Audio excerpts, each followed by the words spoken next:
Hello everyone, I'm back again with my next video on cooperative societies.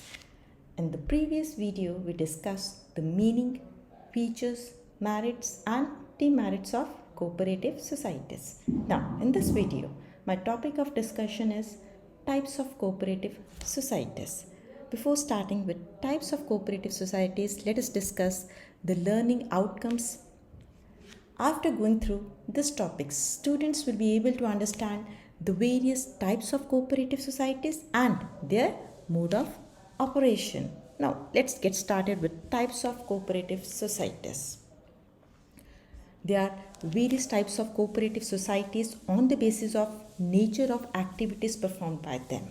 So, the first one is consumer cooperative society. It is set up by the consumers. Next is producers cooperative societies. It is set up by producers as the name suggests. Next one is farmers cooperative society. It is set up by the farmers. Small scale farmers set up the cooperative society. Next one is marketing cooperative society. To sell the products in the market, this society is formed. Another one is credit cooperative society, and the last one is cooperative housing society. Let us discuss all these societies one by one. The first one is consumers cooperative society. This society consists of consumers who join together to eliminate the middleman, to save themselves from the exploitation at the hands of middlemen. The consumer cooperative societies are formed to protect the interest of consumers,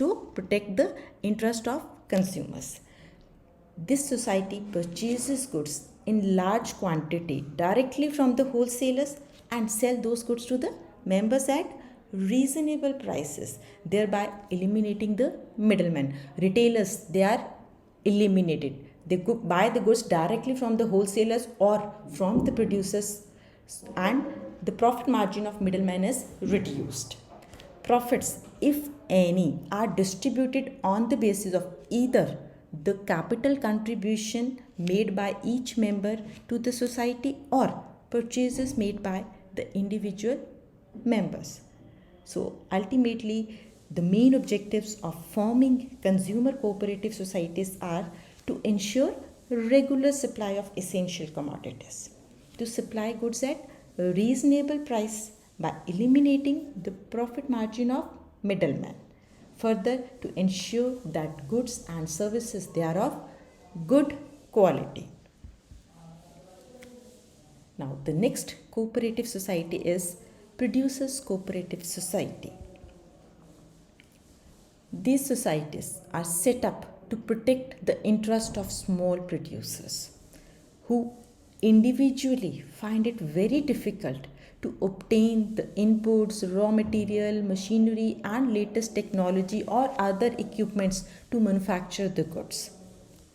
The members comprise of producers who are desirous of procuring, means obtaining inputs for production of goods to meet the demands of consumers. This society supplies raw materials, equipments and other inputs, whatever is required by the producers, and also buys their output for sale to the customers. Profits among the members are generally distributed on the basis of their contribution to the total pool of goods produced or sold by the society. So, the main objectives of producers cooperative society are to ensure steady supply of raw material, input, etc. at reasonable prices so that they can concentrate on their production activities. Then another objective is to provide latest machinery and new techniques of production. Further, to ensure smooth distribution and sale of goods which are produced by the members. It also helps the producers to concentrate on their production activities, to concentrate their attention on the production activities. Another form of cooperative society now we are going to do is farming or farmers cooperative society. As the name suggests, it is set up by the farmers. These societies are established to protect the interest of farmers by providing better inputs at reasonable cost. Farmers need fertilizers, manure, small equipments. These societies arrange all these things for the farmers so that they can carry out their farming activities. Such societies are particularly very important in case of countries like India, where agriculture suffers from excessive subdivision and land fragmentation. Members include the farmers who wish to jointly take up farming activities. That means this society includes those farmers who have small land holdings, those who are working on very small scale, and they want to jointly take up farming activities. What they do, they pool up their fragmented pieces of land and jointly do farming activities. The main aim of such societies is to gain the benefits of large scale farming and increase the productivity. Such societies provide better quality seeds, fertilizer, machinery, and other modern techniques for use in the crop cultivation. This society helps not only in improving the yield and returns to the farmers, but also solves the problems which are associated with farming on fragmented land holdings. So, the main objectives of farming cooperative societies are helping small farmers to get the benefit of mechanized farming, providing them improved seeds, fertilizers, irrigation, and other modern techniques. Another objective can be providing economic and social security to the farmers. Now, next cooperative society that we are going to do is marketing cooperative societies. It consists of small producers. Producers cooperative society also consists of small producers, and marketing cooperative society also consists of small producers. But the main purpose of marketing cooperative society is not to produce the goods. The main purpose is to sell the goods which are produced by the producers. So it consists of small producers who find it difficult to sell their products at profit. So these societies are set up to help small producers in selling their products. Members consist of producers who wish to obtain reasonable prices for their output. Members consist of producers who wish to obtain reasonable prices for their output. The society aims to eliminate middlemen and provide a favorable market for the products. How does it operate? It pools the output of each and every individual member and performs marketing function for them, like transportation, warehousing, packaging, etc., to sell the output at best possible price. Such a society also helps to improve the bargaining power and competitive position of its members, because marketing is being done on a large scale. Profits are distributed according to each member's contribution to the pool of output. So the main objectives of marketing cooperative society are to ensure a steady and favorable market for its members. Further, to ensure best price for the output. Then to facilitate transportation, warehousing, packaging, etc., which individually cannot be afforded by the members. It also eliminates middlemen and have direct dealing with customers. Further, it ensures honest trading practices in weighing, measuring, and accounting. Now let's start with next cooperative society, that is credit cooperative society. It consists of people with limited means who find it difficult to arrange credit and loans. So, credit cooperative societies are set up for providing easy credit on reasonable terms to the members.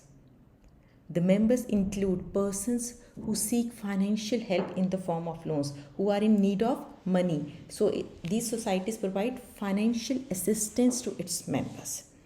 The aim of such societies is to protect the members from the exploitation of lenders who charge high rates of interest on the loans. These societies provide loans to the members out of the amounts collected as capital and deposits from the members. And further, it also charges low rate of interest. Needy members, they are given loans on easy terms out of the money or deposits which has been contributed by the members of the society. So it fulfills the financial requirements of its members. So the main objective of such societies are to protect members from the exploitation of moneylenders, to ensure loans on easy terms and less rate of interest, further to develop the habit of saving among the members. Okay. Now another cooperative society is cooperative housing society. These societies are established to help people with limited income to construct houses at reasonable cost. The members of these societies consist of people who are desirous of obtaining or procuring residential accommodation at lower cost. Those people who want to build up their own houses, they can become members of these societies. The main aim of this society is to solve the housing problems of its members by constructing housing and giving the option of paying the money in installments. These societies construct houses for its members and members are given an option to pay back the money in installments. So these societies finally construct flats or they provide plots to the members on which members themselves can construct the houses as per their choice. Some housing cooperatives provide loans to their members for building houses. These societies are very popular in urban areas. The main objectives of housing cooperative societies are to provide residential accommodation to its members, helping members to purchase houses at a lower cost, further providing civic amenities like roads, parks, street lights, parking, etc. Fine. So we discussed all the different types of cooperating societies. Now let us have a recap of the various societies that we have discussed. We discussed 6 types of cooperative societies. One is consumers cooperative societies set up by consumers to save themselves from the exploitation of middlemen. Another one was producers cooperative societies set up by small scale producers to carry out their production activities. Another one was farmers cooperative society, so that small scale farmers can consolidate their land holdings and do farming on a large scale. Another one is marketing cooperative society, to sell the product, to sell the output made by the producers. Such type of societies are formed. Credit cooperative society provide financial assistance to its members, while cooperative housing society provides residential accommodation to its members or purchases plots for them or provides loans to purchase plots to its members. So the main aim of all these societies is to help its members. Let's have some examples of cooperative societies in our country. Amul, the Taste of India. It is the largest milk cooperative society. It's a brand which is managed by a cooperative body, Gujarat Cooperative Milk Federation Limited. Everybody must have heard the name of Amul, the Taste of India. Another example is KMF, Karnataka Cooperative Milk Producers Federation Limited. It is the second largest milk producer in our country. It sells its products under the brand name of Nandini. It has 14 milk unions which obtain milk from primary dairy societies. NAFED, National Agricultural Cooperative Marketing Federation of India Limited. It is set up to promote cooperative marketing of agriculture produce to benefit the farmers. There are numerous examples of cooperative societies. Another one is Apna Bazaar. It's a consumer cooperative store. It has different branches in different cities of the country. Now, it's time for assignment. After going through the various types of cooperative societies, I think you can solve this assignment. I have given only two questions. First one is, name the type of cooperative society set up to help the small producers in selling their products. You have to identify the cooperative society. The second one, the society which provide easy credit on reasonable terms to its members. You have to name the cooperative society. The second one is a small case study. First read the question, then read the case study. What you have to identify in this case study? You have to identify the type of cooperative society which has been discussed in the above lines, and you have to give any two features of that society. Read the case study and you can easily identify it provided you have listened carefully. Now, a big thank you to all of you for patient listening. Thank you so much.